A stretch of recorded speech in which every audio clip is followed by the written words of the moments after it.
Morning my dear students, मैं शुभम तिवारी, आपका विज्ञान अध्यापक माया ज्ञान का संस्कार अकेडमी से कक्षा 7 के समस्त विद्यार्थियों का आज की इस कक्षा में हार्दिक स्वागत करता हूं। आइए आज की इस विषय पर चर्चा करते हुए अपनी कक्षा को प्रारंभ करते हैं। तो प्रिय विद्यार्थियों, पिछली कक्षा में मैंने आपसे रेशम कीट के जीवन चक्र के बारे में चर्चा की थी और रेशम क्या है इसके बारे में चर्चा की थी। कहाँ पर सबसे पहले रेशम का उत्पादन हुआ, उत्पत्ति हुई, उद्गम हुआ, इस पर मैंने आपसे बात की थी। पुनः एक बार सूक्ष्म रूप में जीवन चक्र और रेशम की बात करते हैं। तो रेशम एक प्राकृतिक रेशा है, प्रकृति के द्वारा यह प्राप्त होता है।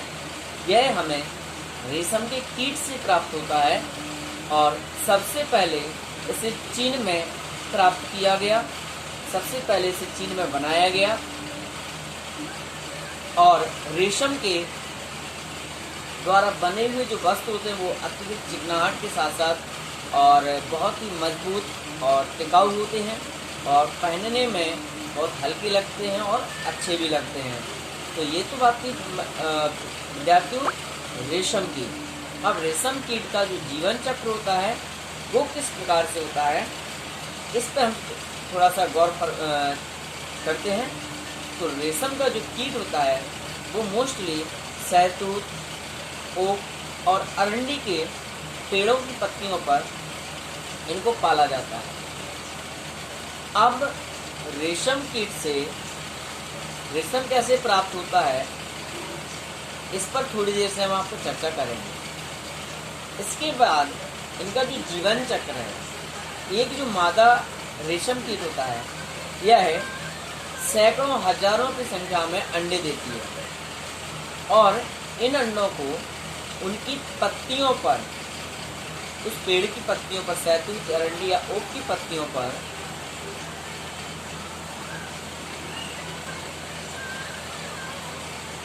रखा जाता है। जब इनके अंडे विकसित होकर के लगभग 6 से 7 सप्ताह में, लगभग 1 से 1.5 माह में, जब इनके अंडे विकसित होकर के लार्वा नामक एक चिपचिपा पदार्थ को निर्गत करते हैं, तो यह लार्वा इन पत्तियों को, इन पेड़ की पत्तियों को खा करके पूर्ण विकसित होते हैं, जिसमें उनका लगभग 1 माह या 1.5 माह का समय लगता है। अब जब यह लार्वा विकसित हो जाता है, विकसित होने के पश्चात इनसे एक प्रोटीन युक्त पदार्थ निर्गत होता है, जो कि अंग्रेजी के 8, जिस प्रकार 1 2 3 का 8 बनता है, इस प्रकार से यह प्रोटीन युक्त पदार्थ जो होता है रेशम ग्रंथि से निर्गत होता है, यह इस प्रकार से बन जाता है और इस प्रकार से हवा के संपर्क में आने पर यह पदार्थ सूख जाता है। सूख करके लार्वा यानी प्यूपा में रूपांतरित हो जाता है। अब बात यहाँ यह है, जो प्यूपा होता है इसमें पुनः एक रेशम का कीट का उत्पत्ति होती है, जिस प्रकार इल्ली वगैरह आपने देखी होगी। तो जब ये कीट बनता है, उस कीट के बनने के ठीक पहले ये जो लसलसा पदार्थ होता है, इससे रेशम को निकाल लिया जाता है। तो प्यूपा में एक नवीन जीव का निर्माण होता है, जन्म क्रिया इनकी संपन्न होती है और पुनः रेशम का एक नया कीट प्राप्त होता है।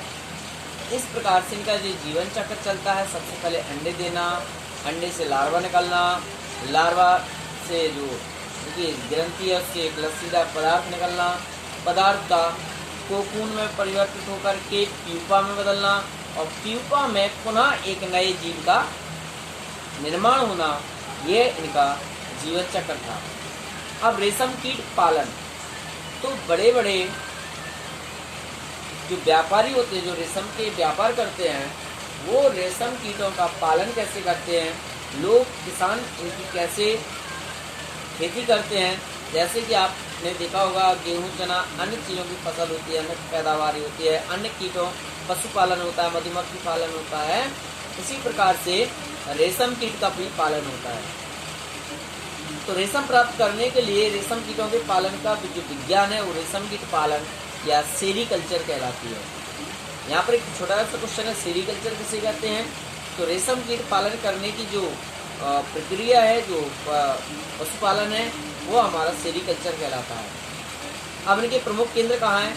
अधिकांशतः यह पहाड़ी क्षेत्रों में अगर बात करें तो आपके साउथ में आंध्र प्रदेश, तमिलनाडु, पूरब में पश्चिम बंगाल, उत्तर में जम्मू कश्मीर और उत्तर पूर्व में असम, उत्तराखंड, हिमाचल क्षेत्र की बात उत्तराखंड क्षेत्र में, उत्तराखंड में नैनीताल, हल्द्वानी में, इन जगहों पर भारत का सर्वाधिक रेशम कीट पालन होता है। असम के बाद झारखंड में कई किसानों का प्रमुख व्यवसाय है। असम तथा झारखंड का यह किसानों का प्रमुख व्यवसाय है। वे पेड़ों पर रेशम के कीटों को पालते हैं। नर कीट की तुलना में मादा कीट आकार में बड़ी होती है और एक बार में सैकड़ों अंडे देती है। किसान इन अंडों को सावधानी पूर्वक कागज या किसी कपड़े पर इकट्ठा करके रेशम कीट व्यापारियों को बेच देते हैं। बेचने के पश्चात ये व्यापारी क्या करते हैं, एक पालक गृह जहाँ पर इनको एकत्रित करके रखा जाता है, वहाँ नमी में इस प्रकार रखते हैं जिससे कि अंडों में से अधिक लार्वा निकले। जब लार्वा निकल आता है तो लार्वा के आगे के विकास के लिए बांस की बनी ट्रे पर सहतूत की पत्तियों में, यानी बड़ी बड़ी ट्रेयों पर बांस की सहतूत की पत्तियां डाल देते हैं। जैसे कि हम लोग किसी को जाली बनाते हैं, उस जाली पर कोई बेल चढ़ा देते हैं, इस प्रकार सहतूत की पत्तियों पर इन लार्वा को रख दिया जाता है। अब यह लार्वा 1 से 1.5 माह तक इस पर रह करके पूर्ण विकसित होकर के पत्तियों को आकर के हो जाते हैं। होने के पश्चात इन पत्तियों को दिन रात खाते रहते हैं और आकार में काफ़ी बड़े मोटे हो जाते हैं। बीच बीच में ट्रे की सफाई कर नई नई पत्तियों को रख दिया जाता है। लगभग 25 से 30 दिनों में लार्वा पत्तियों को खाना बंद कर देते हैं और कोकून बनाने के लिए बांस के छोटे छोटे कक्षों से बाहर आने लगते हैं। इसलिए इन बांस की ट्रे में छोटी छोटी रैक यानी टहनियाँ रख दी जाती हैं जिससे कोकून जुड़ जाते हैं। तो ये तो था रेशम के कीट का पालन। अब जब कोकून तैयार हो जाता है तो कोकून को उबलते हुए पानी में लगभग 90 से 95 या 97 डिग्री सेल्सियस तक इन्हें उबाला जाता है। उबालने पर इससे कोकून चारों ओर से लिपटे हुए जो रेशे चिपचिपे पदार्थ होते हैं वो उसमें घुल जाते हैं। घुलने के पश्चात रेशम के रेशे को उससे जल से पृथक कर लिया जाता है और पृथक करने के पश्चात एक प्रक्रिया है जिसे हम रीलिंग कहते हैं। इसके तहत इन रेशों को उस प्रक्रिया द्वारा धागों के रूप में परिवर्तित करके रेशम का धागा बना लिया जाता है और बाद में इन्हीं धागों से रेशम के विभिन्न विभिन्न प्रकार के वस्त्रों को बनाया जाता है। तो डियर स्टूडेंट्स, ये तो था रेशम कीट पालन। और अब बात करते हैं रेशम की उपयोगिता और ऊन की उपयोगिता। तो यहाँ पर इसके लिए हम आपसे कल चर्चा करेंगे। कल हमारा यह पार्ट कंप्लीट होगा और इसके साथ ही साथ मैंने आपको आज सही गलत और मिलान करने के लिए 2 प्रकार के प्रश्न दिए, इनको आप अपनी कॉपी में नोट करें। कल पुनः इसी समय मिलेंगे, तब तक के लिए धन्यवाद। Thank you very much. आपका दिन शुभ हो।